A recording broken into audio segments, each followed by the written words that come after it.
LIFEWAVE has the opportunity to create a new way of direct selling that maybe has not been thought of before. And this is with the emphasis on innovation, creating new technology, being a world leader in a specific area, and how that is going to perpetuate the industry and the opportunities moving forward.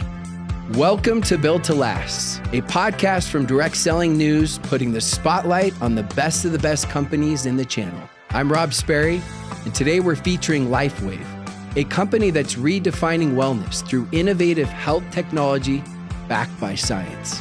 Joining me are two remarkable leaders, LIFEWAVE founder and CEO David Schmidt and President Meredith Burkich.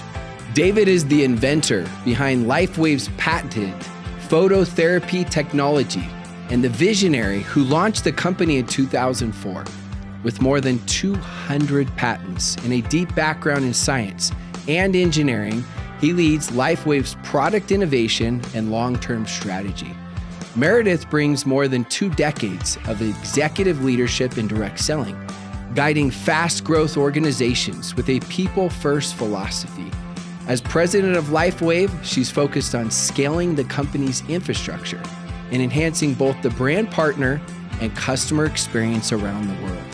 In today's conversation, we'll explore what makes LIFEWAVE's opportunity model, leadership, culture, and field support systems stand out, and how they've achieved such extraordinary growth. Let's dive in. All right, so to kick this podcast off, I would love to hear from the visionary, the inventor, the founder on a little bit of the background. I mean, the company got started in 2004, but how did this come about? Like, what was your vision that really built this and kept this going and obviously scaled it? We'll get into the scaling a little bit later. I think it's probably important to say that I never had the thought that I was going to get into network marketing. Didn't really know a lot about the industry. I had some exposure to it in college.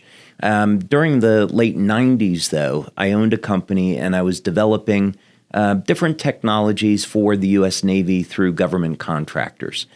And during that process, I was invited to be part of a design team for one of the Navy's next generation mini subs.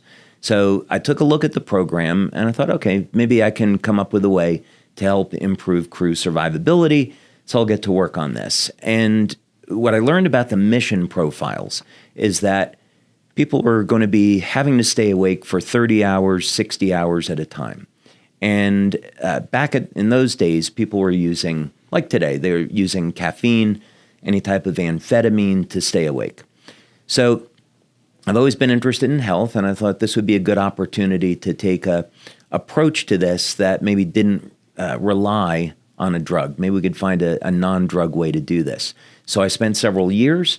I came up with LIFEWAVE as a technology. And then 9/11 hit. And military was interested in weapons and not survival equipment. So I had a family to support. So I thought, okay, well, there's probably people out in the public that are interested in a technology to help burn fat and gain energy. So I'll go ahead and start a company, and that's when LIFEWAVE was born in 2002. So it was 2 years to figure out how to set up the manufacturing, doing clinical studies to support the work, and then what's the market research? How are we going to actually end up selling this? Is this through TV, radio, print? And along the way, it became obvious to me that network marketing was by far the best way to go to market, which we did in November of 2004, and it's changed my life in absolutely remarkable ways. Was it a lot harder than you thought, direct sales, once you got in those first couple of years, or was it what you thought, or was it easier than you thought? Way more difficult. I would say it was way more difficult because I didn't know anything about the industry. I made a ton of mistakes. I look back at it in retrospect, and I think it's only through the grace of God that we survived. The work hours were very long. They still are, and which has never bothered me because I love what I do. But yeah, I would say in one sense, the work was very, very difficult. But on the other hand, the business grew very rapidly, much more rapidly than I think through other means. And the rewards about meeting the people that you're helping, meeting the people that are building the business, just does not happen in any other industry. So I fell in love with the industry right away. That's such an important aspect. I mean, hearing that, I fell in love with the industry right away because it's a success principle. Everything worthwhile is always harder than we think it's going to be. It's not like, you could even go to the greats of all time, Tom Brady or Michael Jordan, and they're not like, oh, that was way easier than I thought, right? So hearing that passion is so key and critical to be able to get through those moments. Well, Meredith, you've described LifeWave's mission as maximizing human potential.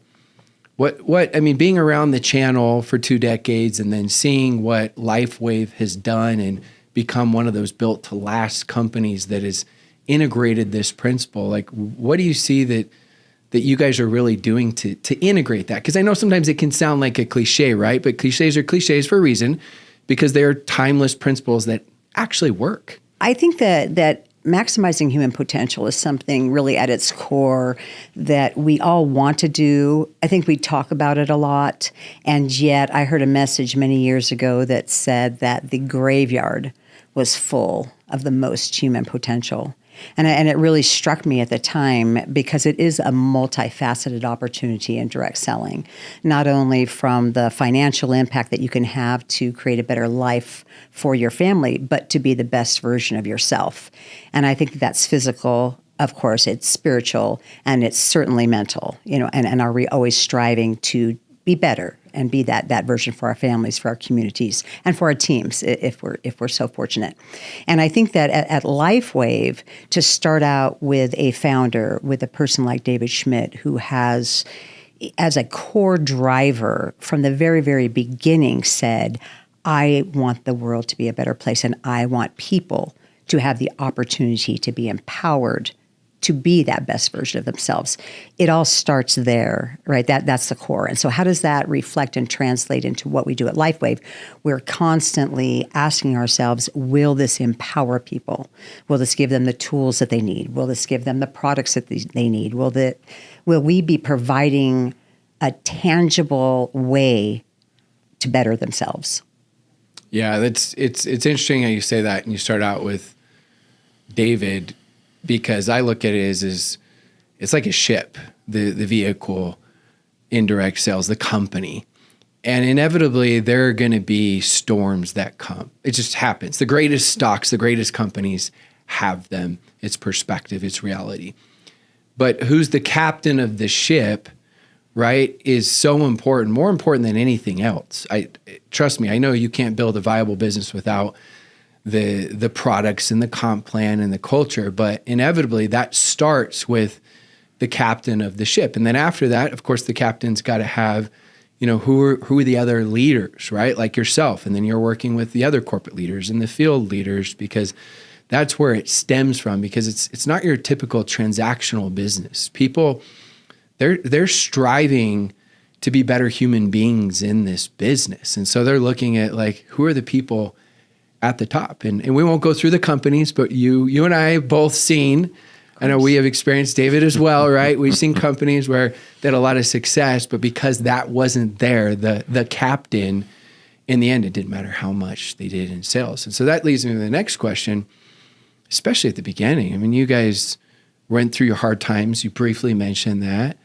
I'm guessing underfunded at times where I don't know, I'm guessing where it actually wasn't that. Okay. No, actually, our challenges occurred in 2006 and 2016. So for perspective, November of 2004, our first month doing sales, we did $500,000 in sales. 2005, we did about $17 million in sales. Wow. So we were off to a great start as a new company. 2006, we started to experience a number of challenges, but it was in October of 2006 that we were the victim of a credit card scam. So we had somebody in Europe that was buying credit cards through Russia, They were placing fake orders. We had about $1 million or so worth of fake orders go through. We had paid commissions on it. And that was an unbelievable disruption in the business. And 2007, we went month by month. We lost about half of our distributors because of that. So we went month by month in 2007, not really knowing if we were going to make it. Did the leaders sense that as well? That you weren't maybe going to make it, or was that just more behind the scenes, kept private? The leaders certainly knew that the company was having its challenges. Yeah. They didn't know, I think, how bad it was. In just a week before Christmas, I emptied my bank account to make payroll. And so I went from some money in my bank account to not having anything, and then living off of credit cards during 2007. And then we were able to, thank God, recover and get back on our feet. And then 2008, year over year, our sales were doubling. Then in 2016, we had integrated, we went from one platform to another for software. The team that was handling it did a terrible job. And we went for 3 weeks where we couldn't take an order, several months where the system just didn't work properly. And again, we went back almost 10 years to the month. We went through another really terrible period. But I would say that if we hadn't gone through both of those problems, we wouldn't be where we are today. It absolutely made us a better company, as ironic as it is. Yeah, the ones that get through it, it's always right. The trials were the best things that happened if you can make it through. Now, obviously, we don't feel that way during those times, but I appreciate you sharing that. And that's one of the goals of Built to Last, is us sharing not just the highlights of all the great things we went through, but also the struggles and the challenges. Because I've heard that from multiple companies, but I don't see that publicly, where they had massive issues with merchant accounts and different things like that they had to go through, and you just don't know. Like, a lot of times that isn't shared, and so it's empowering, and I'm grateful to hear that as well. Like, the struggle is so important, because yes, your struggle is your story, your mess is your message, but when you overcome it, right, that's what makes it so powerful. So what would you say, Meredith, if you think of LifeWave, like the biggest thing that you guys have for a company that is built to last? Like, if you were to say the single most important thing, and I know that could be one of those answers that's so deep that depending on the day, it may be a different principle with that. But what would you say it is for LifeWave in particular? I think ongoing innovation is the key to that success that you're talking about, that sustainable future, that legacy build.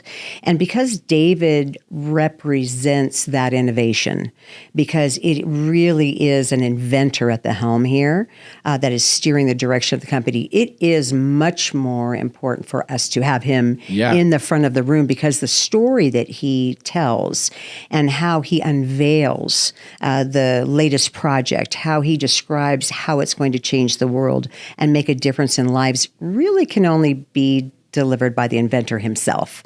And that's why we can't get enough of David Schmidt on stage. And neither can our brand partners. They just want more David, and we're happy to make sure that we deliver that. So what would you say for you, like having a key to have a company that is going to be sustainable and be around? First, I would say an extraordinarily important part of why we've been successful is because of our leaders. And what's interesting is that over the years, like all of us, we've met many different types of people that get involved with the industry. And a common thread that Meredith and I see when we're on leader trips is that the leaders don't talk about how much money they're making or getting to another level in their finances. There's none of that. They're talking about, oh my God, let me share with you a testimonial from someone in my downline, and we're getting these testimonials every day. It's amazing how we're changing people's lives. So the leaders, they're amazing people. They're focused on helping people. They see the vision of the company and where the company is going. They see our commitment to the business. So I'd say first and foremost, the leaders that we have are incredible. We're blessed to have them. Manufacturing has been a great strength of the company. We manufacture our products, and we haven't had a stock out. So we can today support a company doing over $2 billion US dollars in sales yearly. I started out of my home with a purely manual process. Then we subbed out to going to what I'd say is a semi-automated process. Then we had a piece of equipment retrofitted to make it automated, and today it's incredibly advanced. We use robotics, we use computerized vision detection systems, and it's very, very high speed. So the manufacturing has been an important part in being able to keep up with our growth and going through spikes in sales. The innovation, as Meredith said, is incredibly important, and it's something that I would recommend to any company in the channel, is that as we look at the trends of where things are going with AI and Amazon and online sales and where they've been, is that unless companies have a strategic edge, they may not survive, no matter how good the compensation plan is or their marketing.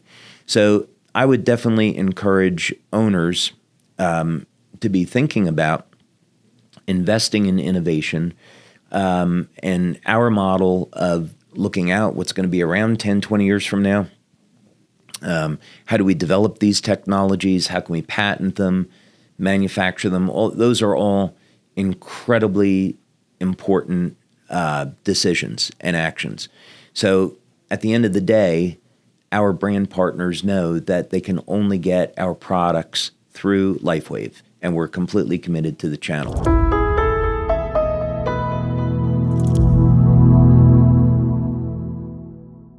I think some of the best products are always the ones that have so much complexity. They're like, wow, it's amazing. But then you find a way to simplify it, right?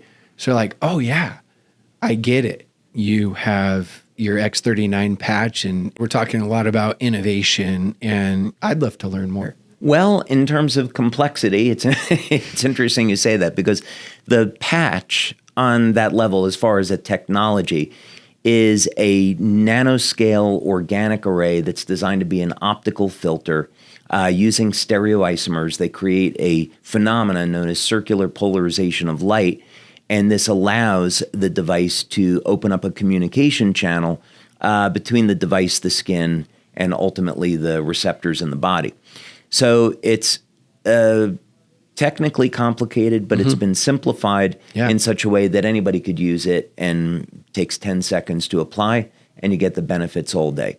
But in simplistic terms, the LIFEWAVE patch technology takes advantage of the fact that ultimately human beings are powered by light, which means if you can take any human, plant, animal cell, put it in a room that's completely dark. We use a device called a photomultiplier tube, and you can detect very minute photons. They're called biophotons because they're coming from living systems, coming off of those cells. And these pulses of light are so coherent, they resemble laser light. And the reason why all living systems have this light is that they initiate thousands of different biochemical reactions within the cell. So ultimately, as Robert Becker said in the late 60s, it's the electrical systems of the body that control the biochemistry, but here now more refined today, we would really say it's the light that's emitted from the cells that controls the biochemistry. So the LIFEWAVE patch is a form of phototherapy. We stimulate the skin with very low levels of light. This activates receptors in the cell. And on our first product, which is Energy Enhancer, it's going to upregulate what's called beta oxidation or fat burning. So you wear the energy patches, and we can analytically demonstrate through blood, urine, saliva testing, bioelectrical testing, that that's exactly what happens. A 23% increase in fat burning from applying Energy Enhancer. With X39, which is designed as a longevity product, we are activating receptors with light that turn on the peptide GHKCU, and that, of course, has phenomenal longevity benefits. You started doing research and then launched at the marketplace how long ago? I started the research on X39 in 2008. Wow. And this was long before doctors ever started using it. It had been discovered by Dr. Lauren Picard around 1970 or so. And Dr. Picard should win a Nobel Prize for this work because it's probably the most powerful peptide in the human body, which declines with age, that's responsible for resetting several thousand genes back to a more youthful state. We compare that to something like resveratrol, which resets two genes, the sirtuin genes, back to a more youthful state. Exercise, I know you like to exercise, so resistance training, that's going to reset about 78 genes back to a more youthful state. So when we consider we can apply light to the body in the form of a patch, and it doesn't really take any time, and it's going to reset thousands of genes, that's something well worth looking at. I mean, that right there, combined with it takes 10 seconds and it works. Right. Those last two sentences Right. alone. But that goes with practicing what you preach, you're telling me how you want to have products that are working 10, 20 years from now. You got to be ahead of the curve. And that just shows that you actually were. It's not just like saying like, I hope, I want to, Right. It shows that proof of concept. So here's one of the challenges that I see that you guys have navigated. So I want to hear how. I love these interviews because I'm genuinely always curious. I've seen both sides do things wrong, meaning I've seen where they're stuck just on one product and there's never any innovation. And then I've seen other companies where it's like they have something that works well, but they cause confusion because they don't have the hero product, or you don't even have to say product. It could be story and direction where multiple products can fit in that story, but they cause confusion. It's like learning, I relate it to corporate in the field where it's like they learn how to play basketball and they're like, basketball's great, guys, but guess what? We're going to go play baseball now. But it's amazing, this new thing. And then all of a sudden it's like, now we're going to play football. So how have you guys been able to do that with so much innovation, but keep that synergy and cohesiveness? First of all, the key to, I believe, the innovation success at LIFEWAVE is it is never based on the Me Too concept. At LIFEWAVE, it isn't about that. It's about David, divinely inspired, most of us believe, to see a need in society, to see something that needs to be done to improve the human condition from just observation and being curious and being interested and being passionate about people. And so once that's identified, the thought process that goes in is years down the road. And so again, we're not running around just trying to figure out how to grab the market share of this new thing. It's like, what is core to the human experience? What is a problem that needs to be solved? And I think that that's the type of innovation we do. I think that that's very, very helpful. And then the longevity of it is that by the time other companies see it and see, they've captured all this market share, we're going to rush about and try to Me Too ourselves right onto that. We're already well onto the next invention, years into the next invention. And so I think that creates this ability for us to scale in a way that other companies can't compete with.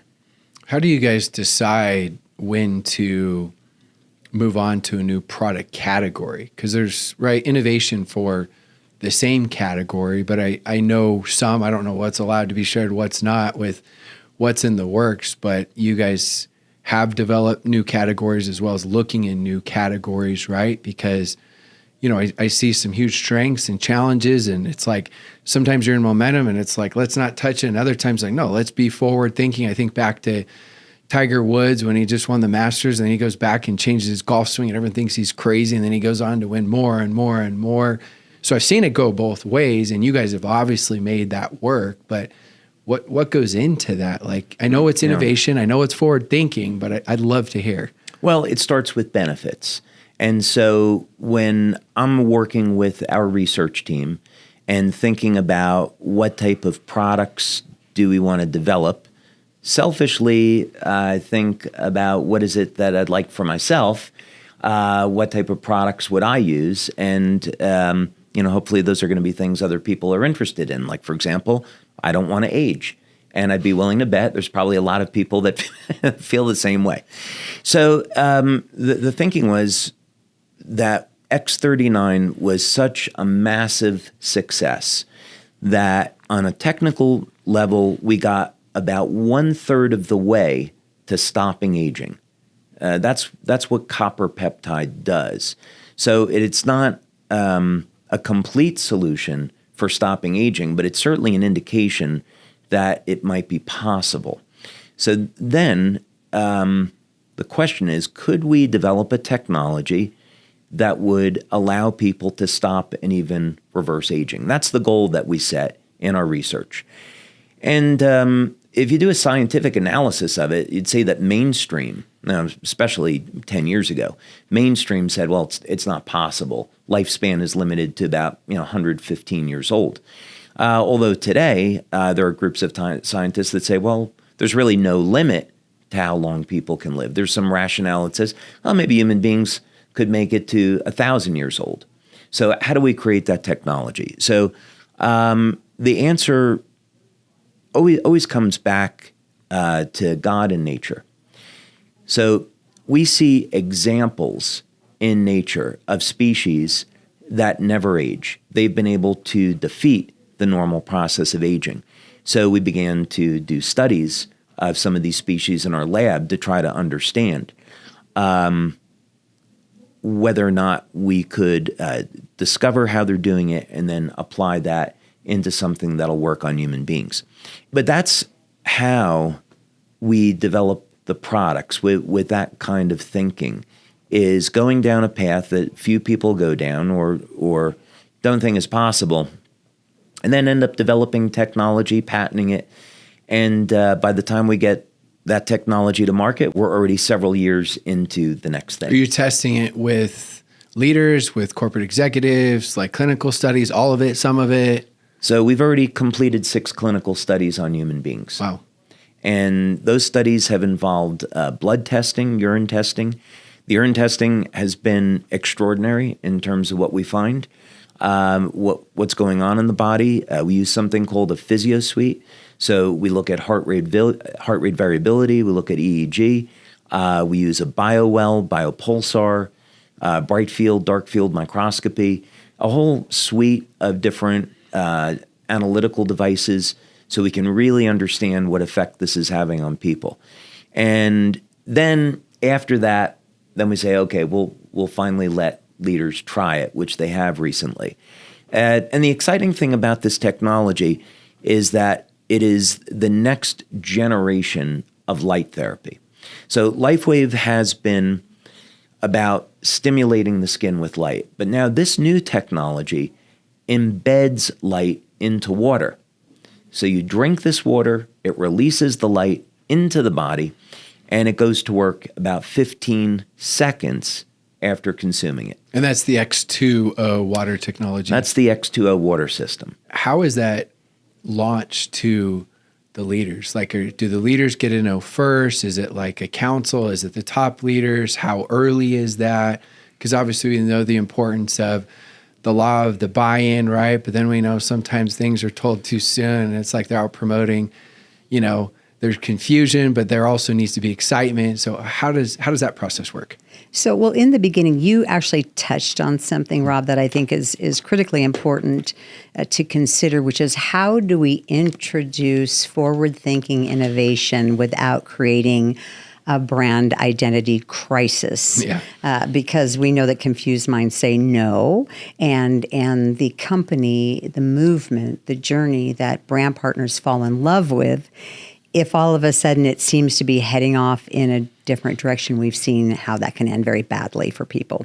So from the very beginning, when David, on our monthly and then sometimes weekly calls where he shares glimpses into his vision of what's 5 years, 10 years down the road, we begin thinking about it, because obviously this is a gift that we are going to be delivering to tens of thousands, hundreds of thousands of people. How are we going to position this product to tie into the light, to tie it into that age reversal? How does this work? And then what we do is we usually put together a focus group, and David's very active in participating with those focus groups, usually the most influential leaders, so that they feel from the very beginning, because you know, and I know, we all know that buy-in is king, and we need that, to access the power of the network. And then offer an opportunity for people to earn the actual technology. So in this case, this is a $6,000 retail priced product. This is not an inexpensive product. Yes. So by offering them a promotion that, say, in our case, 30 people in the Americas earned, I think 15 people in Europe and another 20 or so in Asia Pacific, they have an opportunity to become part of the beta. And so that's really where we are right now. As a matter of fact, David just hosted a call this last week where we had like 15 people on there giving their testimonials. And the only negative of the testimonials was how they were dealing with the foot traffic of all of the people that were constantly ringing their doorbell, trying to beat in a way to come in and try the water. If you can imagine, with our patches, we got to the level that we're at today by delivering light outside the body in a small area. Imagine what's going to happen if we're delivering light inside the body throughout the entire body. And you can start feeling those benefits in 15 seconds. That's pretty world-changing. And it makes a difference in people's lives, and it happens very, very quickly.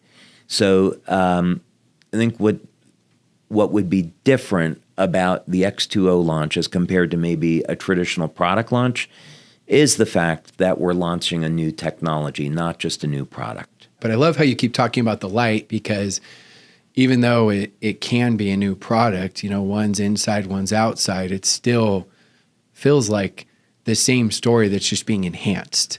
So it doesn't feel like changing direction. It's like, no, we're going to keep improving this story, which is phenomenal. And sometimes we understand it, but trying to explain it where the masses understand it isn't always easy. So, it's light therapy, right? So the brand, fortunately, the brand partners, they got it right away. We've been in the light therapy business, and now this is an innovation in light therapy that hasn't existed, and we're delivering light throughout the body. They got that right away. They saw the synergy.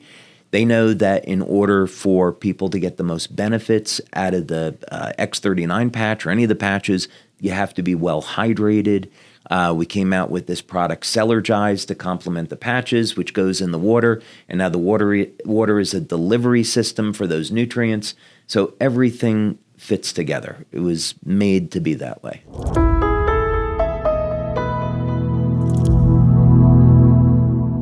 I want to talk about the opportunity now, because going from, 2002 of this idea, 2004, let's launch this, to 2004, right? You go, yes, you have challenges, but it goes like really, really well, gets to 18 million.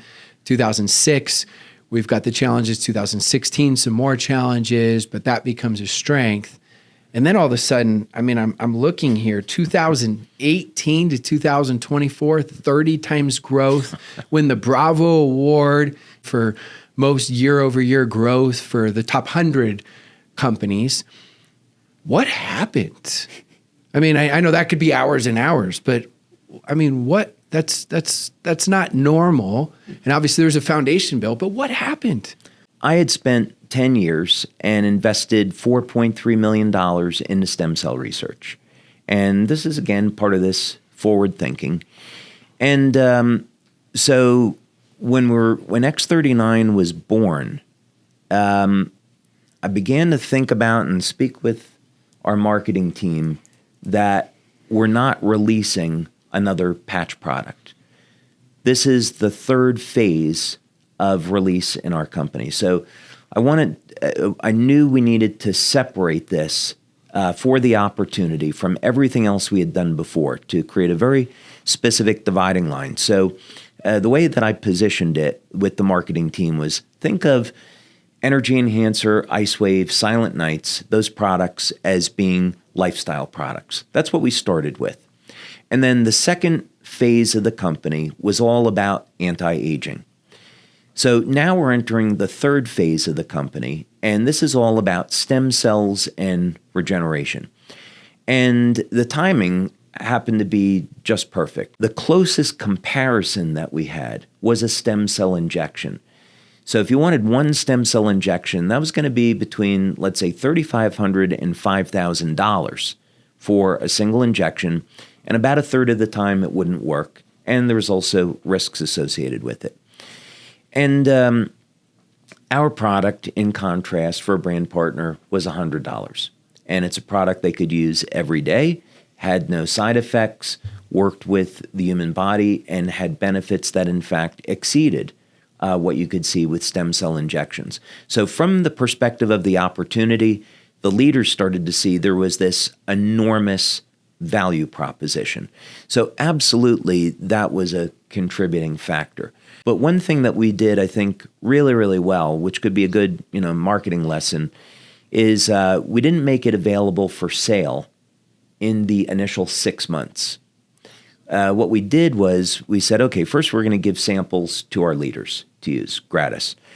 And then when we went to market in July of 2018, we said, if you want this product, you have to go out and sponsor, build the business, get a customer, and then we'll give you a free sample. And we started getting in a crazy number of testimonials. We built excitement. We were never selling the product, and sales were going up. So once we started selling the product and hit the ground running with it in January of 2019, we just escalated from there. We went from 20 million to 60 million in 1 year. But what a unique, like you said, marketing research that you did rather than quick fix promo or like, let's launch this and all these different things. It's like, no. I know the product works. You were doubling down on it. And in the sense you didn't know if you're going to make money, you probably thought we may lose money over the course of time, but in the long term we'll make money, even though that wasn't the case. Right. And I know with that, with all the success that you guys have had, most people would not touch anything with their comp plan. And going back to you guys talking about being innovative, right? As you guys have had made those changes and you don't take them lightly, but again, you're thinking 5, 10, 15 years from now. So, and you're going through another one, correct? So maybe talk a little bit on that. I think decision-making process at any company needs to be done responsibly and carefully and respectfully, because the reality is we hold in our hands the dreams and the hopes and aspirations of tens, hundreds, maybe millions of people. And so it weighs heavy, I think, in any change management process. You cannot be abrupt. You cannot be disrespectful. But you have to do what's right, and you have to do what's right for the business. We have the luxury and the benefit of being able to change at a time when people are looking for a reason to stay with LIFEWAVE, to grow LIFEWAVE, and not to leave LIFEWAVE. So actually the timing is good. We are going to be paying over 60% more people with the new plan. And who are those people? People in their first 90 days. And so because of all of the work and the investment and us understanding what it takes to get a new person to join a company, to enroll, that can be weeks, months, years, the fact that we are going to respect them by building a pathway for them to earn quickly, that's the magic. The approach that Meredith and I take with the leaders and the brand partners has an element to it. I don't know if other companies look at it this way or not, but I think one of the things that we've done is when we speak with our leaders and brand partners, we come from a place of appreciation and thinking about how can we thank our leaders for all of the success that they brought the company. And this is an important perspective because it shows up in some real world benefits for them and for the company. So for example, last year we had our 20th anniversary, and these events take a year to plan out. So as we were thinking about what did we want this conference to look like, we very much started with this idea that it was going to be a celebration. We wanted to celebrate 20 years. So we're very fortunate, in thinking through the planning. We got the original Blues Brothers, Dan Aykroyd and Jim Belushi, to come on board. And then another opportunity presented itself with Gwen Stefani and Maroon 5. And Meredith is like, what about the budget for this? And, fortunately, as the owner, I was able to say, this isn't about the budget. I'll take care of it. This is about letting the brand partners know how much we appreciate that we made it to 20 years and that we're on top now. And we have to find a way to meaningfully say thank you. And fortunately, this kind of sentiment has now perpetuated into, maybe there's some other ways we can say thank you. Like, what if we create a generational company? What if we start creating technology that is as valid 5 years from now as it is 20 years from now? So when you eventually come through our Welcome Center, one of the things you'll see there is something that Meredith and I are very excited about, which is a completely new technology for generating clean electrical power. So that's going to be another innovation that we'll bring to market, another opportunity that our brand partners and leaders will get to enjoy. And someday, when those leaders want to retire, they'll be able to pass on their business to their kids. And to me, that's like the biggest way we could ever say thank you for blessing this business. Thank you for your time and work.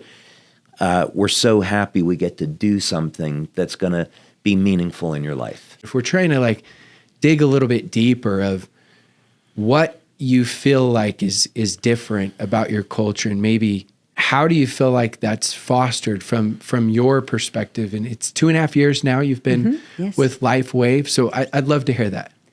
I think that the key to culture isn't necessarily what it is, but is it true and authentic?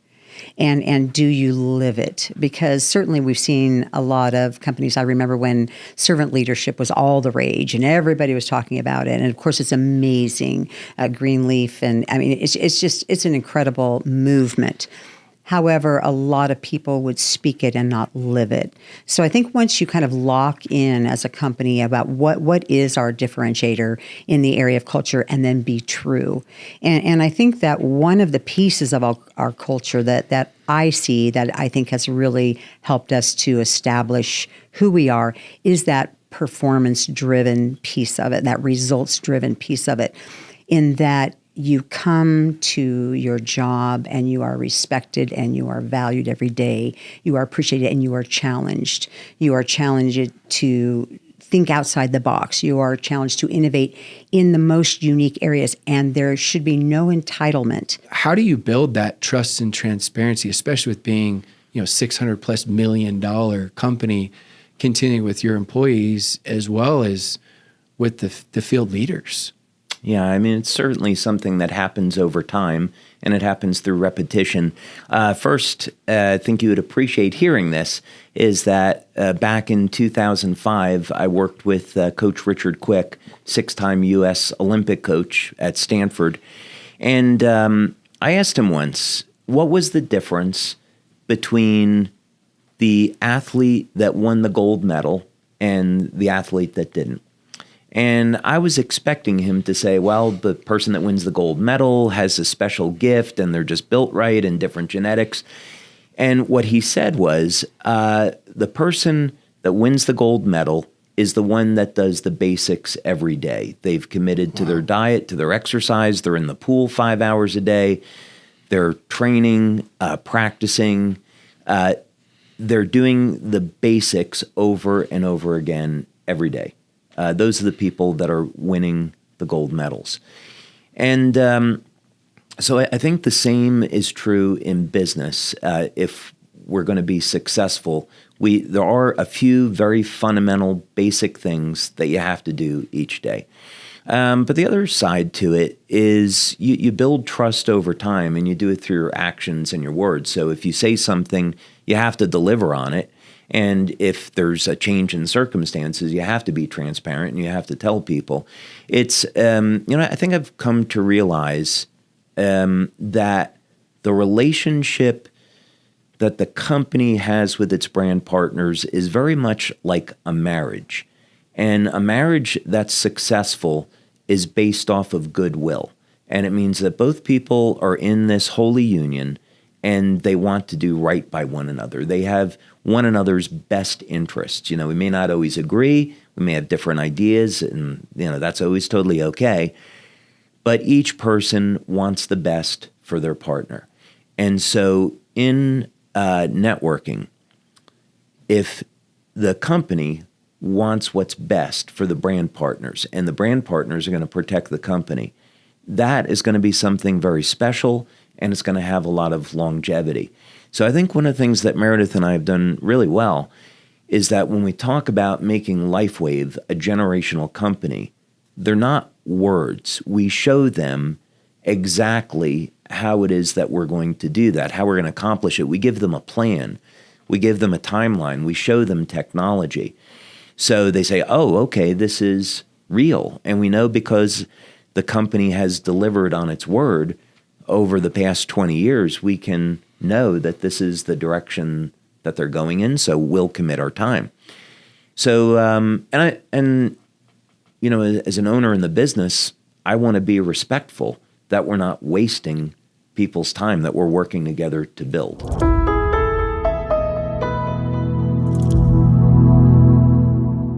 Segueing into some of the stuff that was earlier mentioned by you with AI and Meredith alluding to some of this stuff for later, and you talking about like the importance of leveraging AI, what it will replace, what it won't replace. I mean, that's a hot topic right now.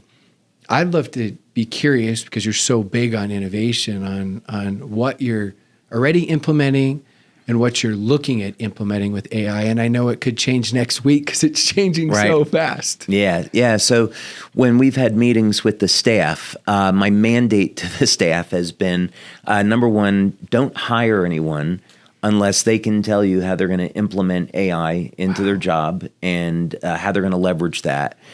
And we want to see plans based around integrating AI into the organization. Now, that said, we also have a mandate where we will refuse to let people go because of AI. So let's say, for example, we want to integrate AI into customer service. We will not have layoffs. I do not want LifeWave to turn into a company where people are displaced by technology. I think that is an incredibly dangerous, toxic precedent to set. It's demoralizing to people that are on the team that stay, because they'll wonder, well, when am I going to lose my job? So I would rather look at this as AI is a tool. Let's use it to improve efficiency.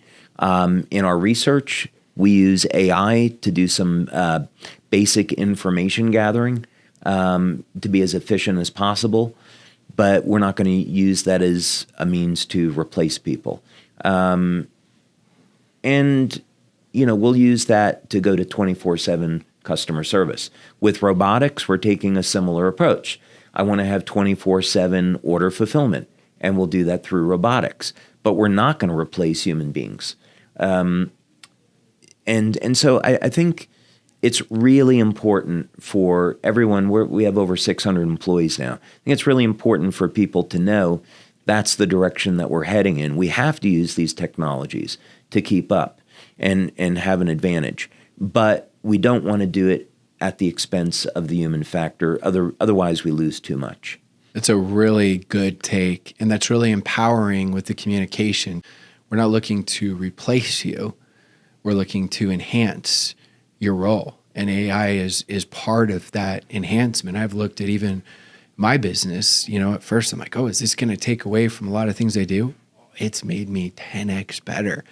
I feel like I got a battle buddy. I got an assistant, I've got like so much. So for me, like that's a constant thing. So I love that response. And I love the interview process as well, is asking like how they would actually use and implement it, because it is so important, and that's thinking ahead. Yeah, and in our industry, you can think about, okay, not every company, actually most companies are going to take the stance. IBM as an example, my roommate from college, who I'm still friends with, after 40 years of service to IBM, they laid him off, and he and 6,000 other people were laid off because of AI. So that's something that I saw in my personal life. And because other companies are going to take that route, people are going to need to be looking for work. And my opinion is that the direct selling industry is about to go through the biggest growth that it ever has been because of this phenomena. Companies will start using AI as a means to reduce costs. There'll be people that'll be out of work, unemployment will go up, and those people will need to supplement their income, and our industry will be one place where they can turn. So if we're adopting these technologies and using AI to make it easier for brand partners to operate a business and earn money, we're going to be so far ahead of everybody else. I love that vision. And going on with that vision for direct selling and the gig economy and how we evolve, Meredith, I'd love to hear just in general, first from direct selling, like, how do you see it evolving, then how it's evolved and how you see it evolving the next 5 to 10 years, and fit LIFEWAVE into that as well, how you guys are implementing that? So how do we incorporate things like weekly pay and maybe even at some point daily pay for some? So how do we make it quick in their pocket? I think that that's really what we're all about here. So our compensation design team was looking at how do we reward, yes, immediately, quickly, and simply, but how then do we also balance that for the people that do look for that generational company? Yeah, and when you really break it down, if someone were to list out like their perfect dream job, it really is direct sales. When they say, well, sure, I want to have a great boss, I want to have a great culture, I want to have some time freedom, flexibility, right? Done wrong, I get it, can be your biggest nightmare if you feel like you don't have the right products and culture and all that, but done right, it's your greatest dream. So finishing with this question, what do you want the legacy to be for LIFEWAVE? Like, you think 10, 20 years, and I know you think much beyond that. You think passing it on and what people are talking about 20, 30 years from now about LIFEWAVE and what it's done, and for human beings, what it's done for direct sales, right? Being one of those built to last companies. Like, what is that? Because you've talked a lot about legacy, which I love. What is that vision? I kind of like superheroes. And so I think that shapes a lot about the way I think about things. So, the traditional superhero is get the bad guy, rescue the girl, save the world, right? So I think simple stuff, right? So I think if we were looking, 20, 30, 40 years into the future, we're at an important moment, and we have some extraordinary opportunities. We're dealing with technologies that have the potential to stop and reverse human aging. So thinking about that beyond the individual, what that means is that if we turn that into a reality, and the technology ends up doing that, that means we have functionally, because we're keeping people healthier, we reduce healthcare costs on any one given country.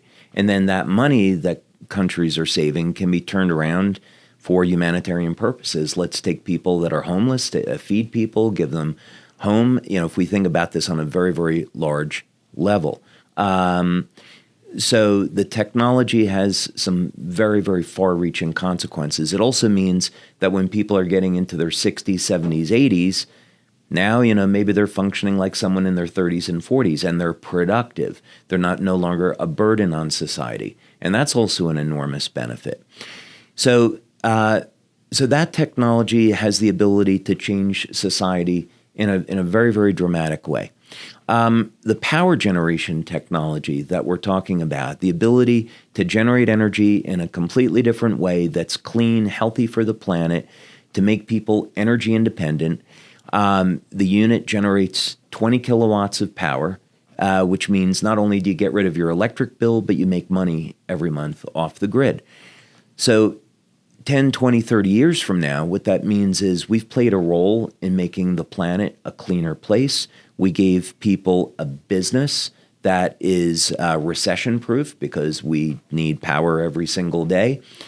And maybe we've helped to reduce using fossil fuels and contributing to CO2 in the environment. And that's had a meaningful impact on our environment, and we've created a sustainable future. So I'm much more interested in leaving a legacy about making the world a better place than the one that I came into. That's what I would like. I always say good leaders have vision, great leaders give vision. And that's an incredible vision. And when you look at this profession, a lot get in for the money or for the products. But then they see with that, which are very important, an even bigger vision, which you just cast of some of those end results of what it can do, not just for you, but for the world, for humanity, it's very, very moving. That helps create that culture, that helps create that community, that helps create that loyalty where it becomes just so much bigger.